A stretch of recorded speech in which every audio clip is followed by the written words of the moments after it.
They don't want to hear you talk about your business. Like, it isn't your hobby. It's what you do to make money. And for all of us who go, well, it's my hobby. Well, guess what? I don't want to hear about your hobby. You don't want to hear about my hobby, right? I don't want to know what you do I don't want to hear about you hiring VAs. You don't want to hear about me and my COO Alliance. I want to know, what are you doing for fun? Where are you going? What's cool in Australia? What have you seen? Where are you traveling to? What are you learning about? What are you exploring? What's your favorite movie? I want to know that shit. You kind of give a background on, how you started your journey. Yeah, so I got very well known for being the second in command of a company called 1-800-GOT-JUNK. And I grew them from 2 million in revenue to 106 million in revenue in 6 years, including opening them up in Australia back in 2004. We hired someone over for Skype back then. But prior to that, I built 2 EO qualifying companies where I was a partner in 2 companies. And I was in a forum with Brian, who is the founder of what was called the Rubbish Boys and became 1-800-GOT-JUNK. So for 4.5 years, he watched me build 2 other companies. We built the largest collision repair chain in North America. In Canada, it's called Boyd Auto Body. United States, it's called Gerber Auto Collision. It's now a $2 billion company. And then I also built a private currency company that we built and sold. So he got to watch me build these 2 companies where I was really the second in command and a minority partner in both. And then after that, he asked me if I would join him. So I no longer qualified for EO because I was no longer a partner in the company, but I was his second in command, or COO. We built that up, and we built such a strong business with a lot of growth. We ranked as the number 2 company in Canada to work for.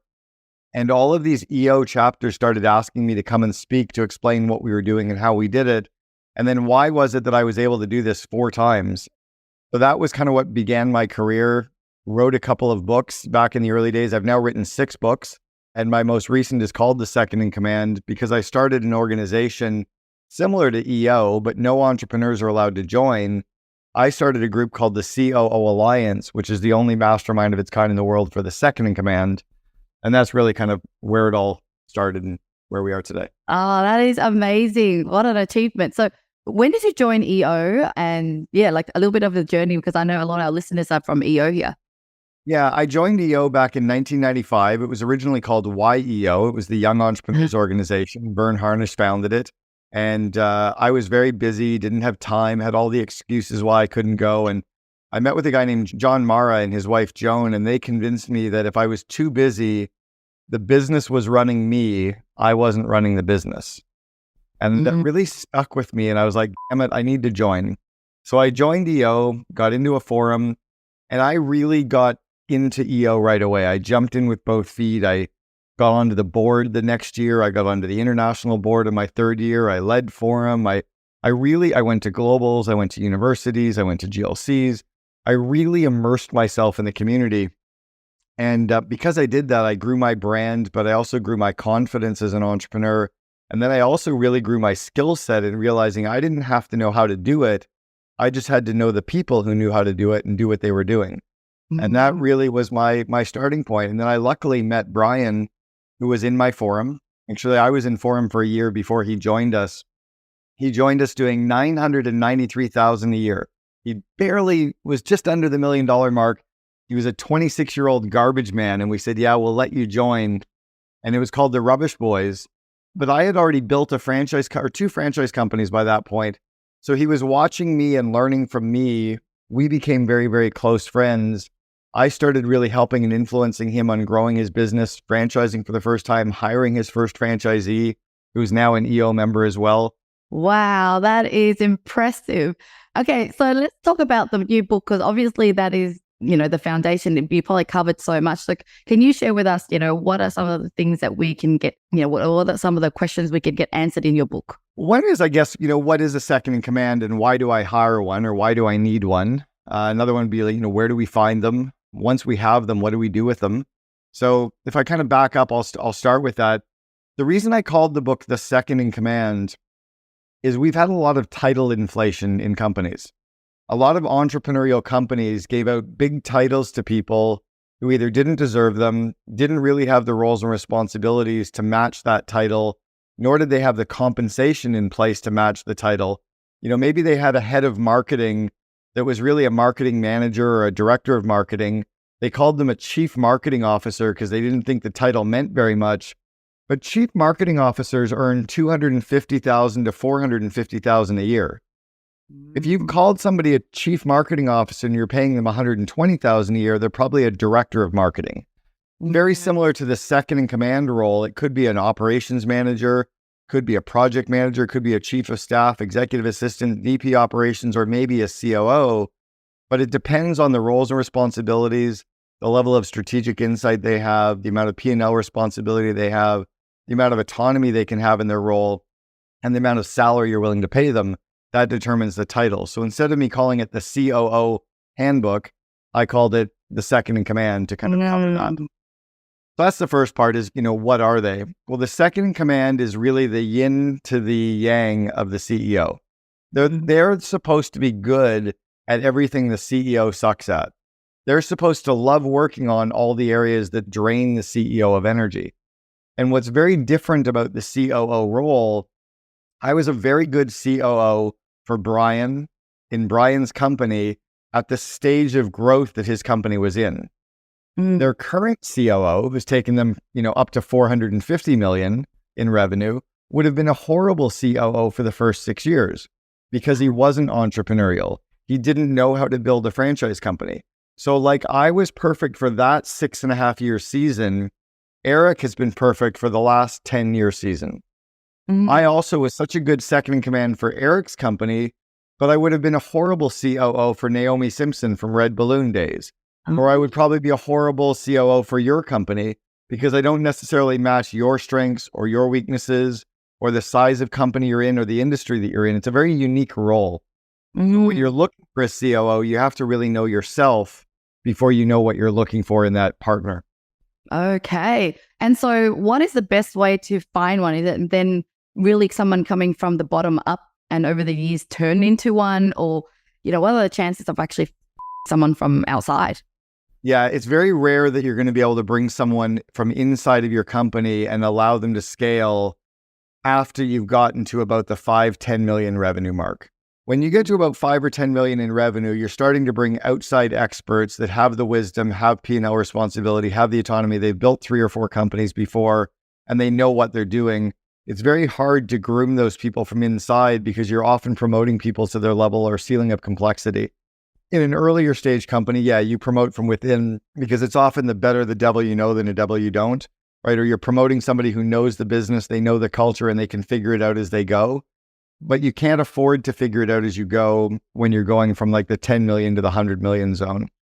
If your company has a lot of deep industry IP or very deep industry domain experience that you need, like an engineering firm or something where they really have to understand the industry, you can often bring them in from the industry into your business and they can learn the culture.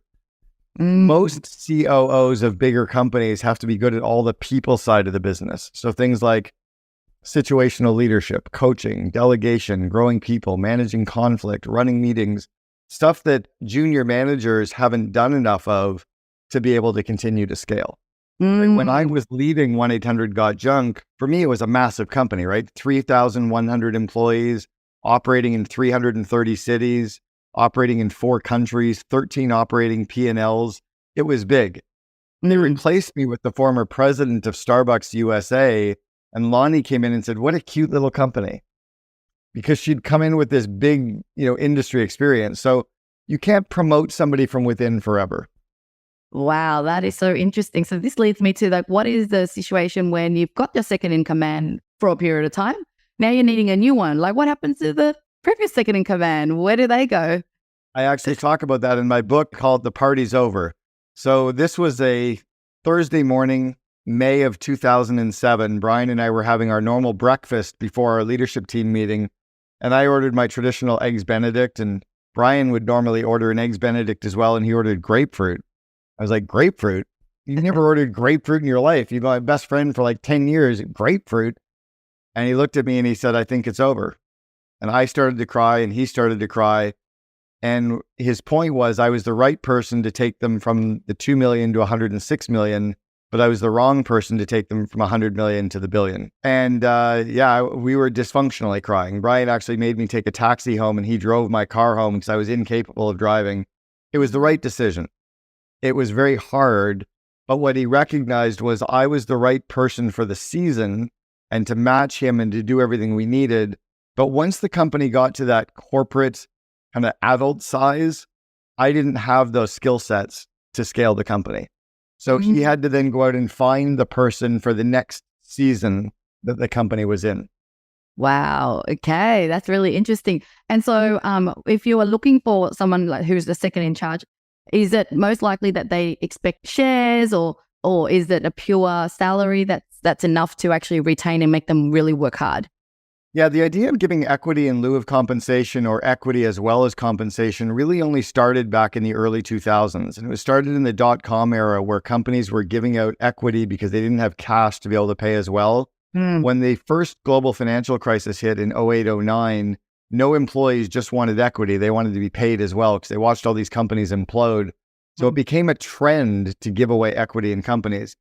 But a lot of Gen Y and Gen X CEOs have gotten very bad at saying no. We've forgotten how to actually say, if you want equity, buy it on the stock market or start your own company. And we've started giving away equity when it's not necessarily needed. We did a survey of hundreds of second in commands, and only about 5 to 10% of them have equity in their company. 90% of their leaders have been able to recruit them and bring them in without equity.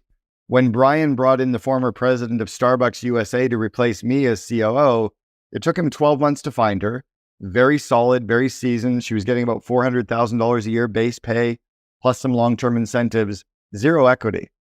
So here's somebody coming into a company to really scale it up, and he didn't give her any equity. So I think giving equity is something you can do, but not something you have to do. What we have to do is get better at recruiting, get better at building a culture that is so strong that you can entice, but you don't have to give equity away to anyone in your company unless you want to. But do you think that the world has changed where people are expecting more because that's just the way there's all these employee shares and everything else? It's so different to that back in the days. I think so, but I also think that parents have gotten to the point that they keep giving to kids, giving to kids, giving to kids, and then we have a bunch of spoiled kids. It doesn't necessarily make better kids. It's often made these kids that feel entitled, but they don't necessarily have the right to feel the entitlement. We've given out participation ribbons to kids coming in 12th place in a running race, and kids haven't learned how to deal with failure. Again, I'm very in touch with it because I run an organization of second in commands from all over the world today, and 95% of our members of the COO Alliance have no equity. And these are people running $50 million companies, $100 million companies, publicly traded companies.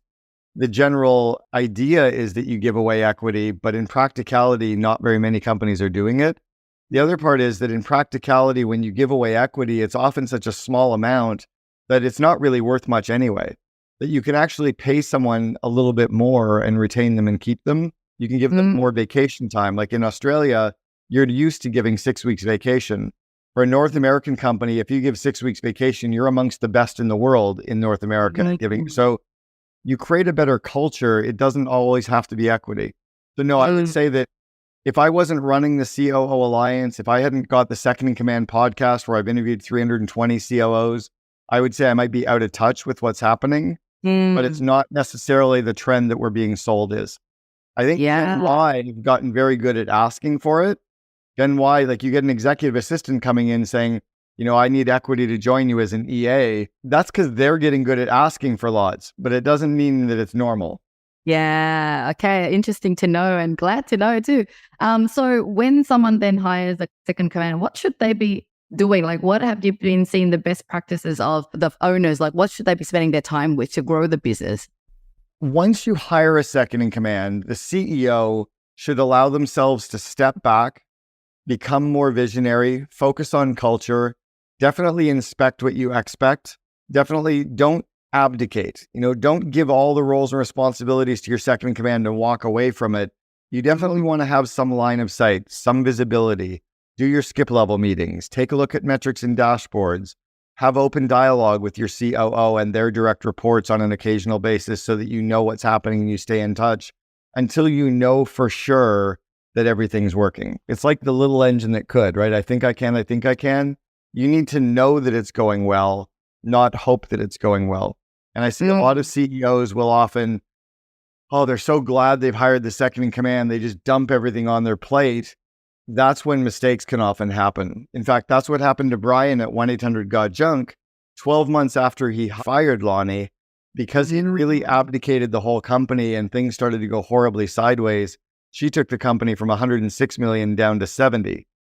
That was because he had pulled away and just assumed that because she had the skills, she'd be able to run with it. But I don't think the onboarding was that strong. I don't think the line of sight and visibility was that strong. And culturally, there was a disconnect from hiring the right person. She had the skills, but she was too corporate for an entrepreneurial organization. Wow, that is so interesting. It's so true. I can, I remember some of my own personal experience with my own husband's business where he hired someone and basically just said, oh, you've got all the qualifications and skills, so run with it because I don't know anything. But that's when you lose touch with your business. So yeah, it's just a great highlight to show that even if you hire someone really experienced and skilled, they still need some transition time. So like, how long do you think that transition time is when you're working with anybody in this role? For sure, a year. I mean, it really takes at least 6 months to a year for the COO to truly know the culture, to truly know the people, to truly be able to, understand everything, to truly understand that industry, for them to have built trust in their direct reports and the team and the market. It's at least 6 months to a year for them to really, really be able to kind of completely run in sync with you, where they're, they can complete your sentences and they can read your thoughts. Yeah. In the first 90 days, the second in command that you're bringing into the company should almost be making no critical business decisions at all. In the first 30 days, their job is to do nothing, to listen, to sit in on meetings, to go for lunches over Zoom or in person with every director and every manager, to sit in on customer calls, to go through training programs, to listen in on sales calls, to sit in on business area meetings in every business area, and just to observe and make notes of all the things they want to change. In the second month, their job is to go back and look at all the things they want to change and kind of test their hypotheses for each of those things. Maybe they think they have to fire Bob. They go and talk to 3 or 4 people. They go, nope, I need to fire Kelly. I need to handcuff Bob. I want to integrate this new software. It's like, oh, nope, we need to maybe delay that for 9 months. I think often the COOs, because they come in with so much skills and so much excitement and the CEO needs them to do the job, they often start too quickly. It's almost like hopping in a car and driving away and then you go, oh shit, we're going in the wrong direction.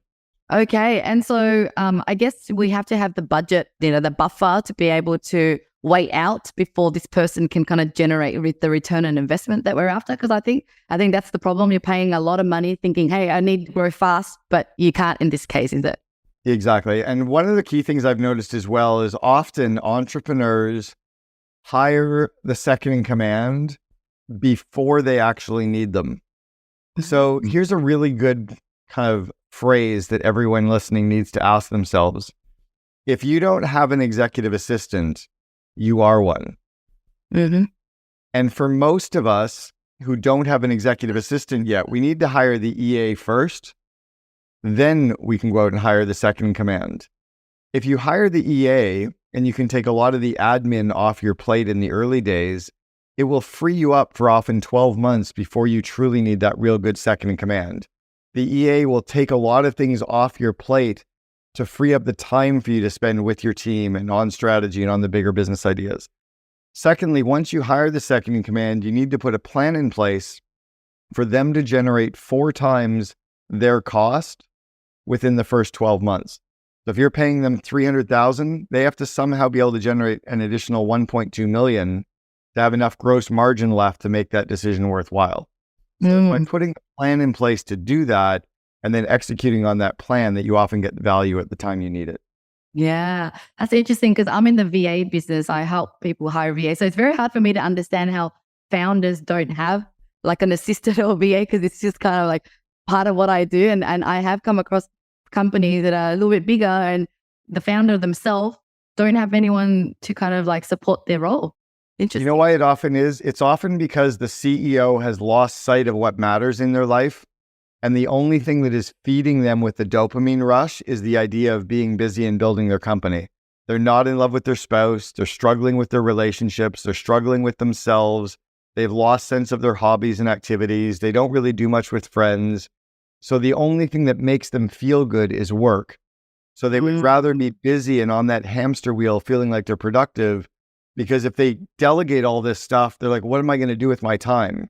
And instead of actually knowing what they would do with their time and wanting to have stuff to do with their time, whether it's work on the bigger parts of the business or spend time growing people, but they don't know how to grow people, so they'd rather manage email. Like, they're avoiding stuff often. It's a real skill for them to be able to fill their time with productivity or a better life. Wow, that is so interesting. I never thought of that. And so this leads me to, now that you've worked with so many, even founders as well as second in command, what is true happiness in life, in business? Because sometimes we started off starting a business for freedom so we can be happy.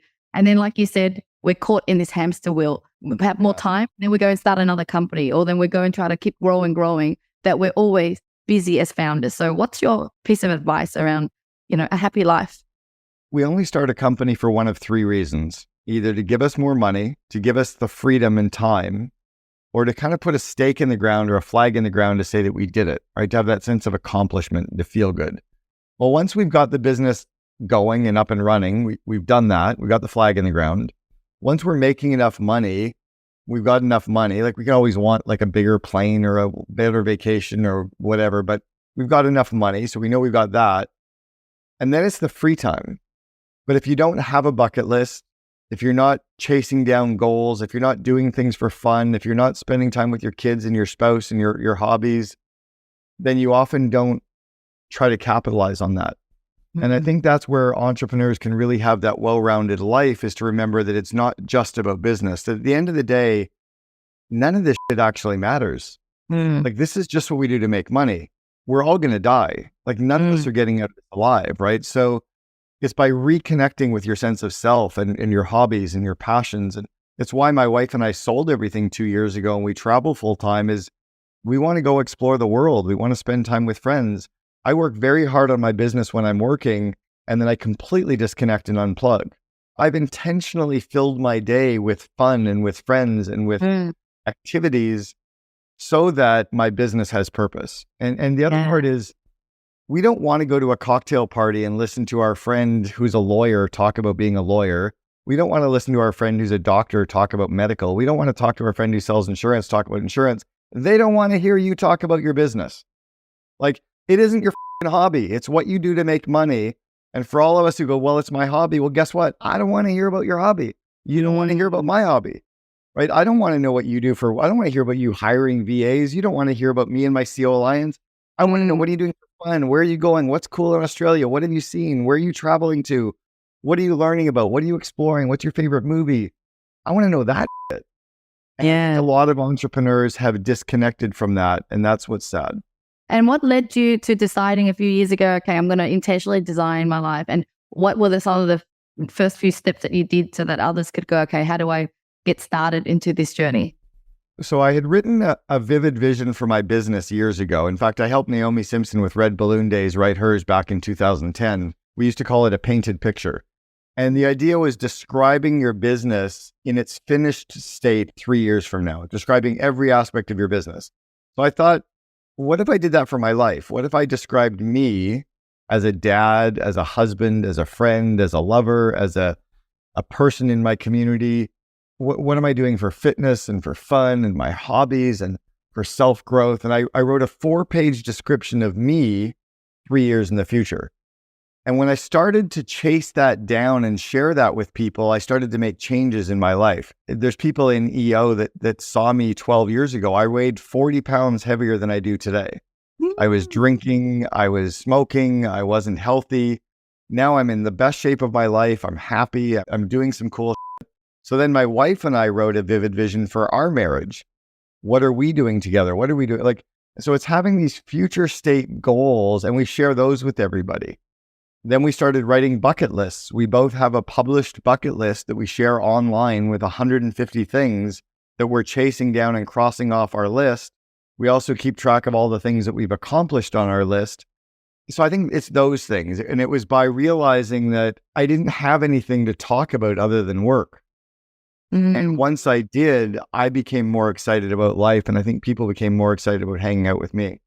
That is so cool. We're very aligned because I too have designed my life through that, just by working with a coach. And I even title myself as a semi-retired founder now, because I realize I work kind of half time and half, like I say to people, I'm still busy, just busy doing other things like family and travel, rather than just what I found is I starting more businesses. And then I started to feel burnt out because I was wearing the hat of a startup again. It's because you have free time and you have more ideas to do. You know who one of the best role models in the world at this is Richard Branson. I mean, we've all seen him having so much fun, letting his hair down, kiteboarding, playing tennis, going to activities, hanging out with his kids. He's just having a good time, wearing costumes, being silly, and growing these massive companies. So while we're having fun, what do we need to make sure that our second in command doesn't get burnt out, has all the support and resources? Our job as the CEO is to shine the spotlight on the COO, to make them look good, to make sure they're taken care of. Very similar to our spouse. My job as a husband is to care for, support, and help my wife to have her best life. Her job is to help me. Well, the COO's job is to shine the spotlight on the CEO, to help them, remove obstacles, make them look good. So our job is to help them and support them and be their confidant and remove obstacles and help guide them, both of us with each other. With the second in command, are they responsible for everything in the business? Meaning like you can now just throw, whatever new idea or insight, and then they just kind of digest and have their own executive team underneath them? It depends. It's like, is my wife responsible for cooking and cleaning and laundry? No, she hates cooking. She likes cleaning. So she does the cleaning, I do the cooking. I like going to grocery stores. She hates grocery stores. So what's my wife supposed to do? Whatever she loves. What am I supposed to do? Whatever I love. Oh, wow, we found a partner who loves to do the stuff that we don't. So the second in command is supposed to do the stuff that the CEO doesn't want to do and isn't good at, which means you have to recruit someone who loves to do the things that you don't. As an example, I did not run IT and finance, but 70% of our COO Alliance members run IT and finance. The other 30% don't. Some of the COO Alliance members run sales and marketing. Some don't. It's all dependent on what does your CEO entrepreneur do? What are they good at? And are you the match to them? Okay. So this leads me to realizing that, so we're still wearing the hat of a CEO. So one day if we don't want to wear any hats and kind of like have a business that is like an ATM machine almost, or you're like an advisor only, then you would need a CEO and a COO that can work hand in hand. And they both... Yeah, because the CEO has to be in charge of vision and culture and strategy. So if you're going to move more into a chairman role or like an owner role and you're going to have the business running it for you, you need someone to take that role for you. And that could be a CEO or a president. It is very rare that a COO moves into the CEO role. It's more like Sheryl Sandberg, who was the COO for Facebook for 16 years, didn't move into a CEO role. She didn't want to be CEO, right? It's like, I don't want to be a wife and a wife doesn't want to be a husband. I just want to be a good husband, right? Okay, I gotcha. Ultimately, like with everything you're doing, like what do you want the world to remember Cameron for? I'll think about less of what I want the world to remember me for. And it's what do I want my kids to describe me as? I don't want my kids to say what daddy does to make money. I want my kids to describe me as a dad, as a husband, as a father, as a friend. I want them to talk about the fact that I love traveling, that I go to Burning Man, that I like music, that I love cooking. I want them to talk about the fact that I loved exercise and love skiing and golf and tennis and vacations with them. That's kind of what I want to be remembered for. In terms of the rest of the world, there's too much out there for me to focus on, but my kids and my spouse. And then I also want to be able to look in the mirror and like who I see looking back at me. That's probably the most important thing that I worry about as well. Be very frank in what it is you need. The job description, the geography, the experience, everything, so that they're not spinning their wheels and wasting time giving you candidates that are not what you wanted or needed. Also, like, be open to their input because they're the experts, right? If you've hired them to help you, let them help you.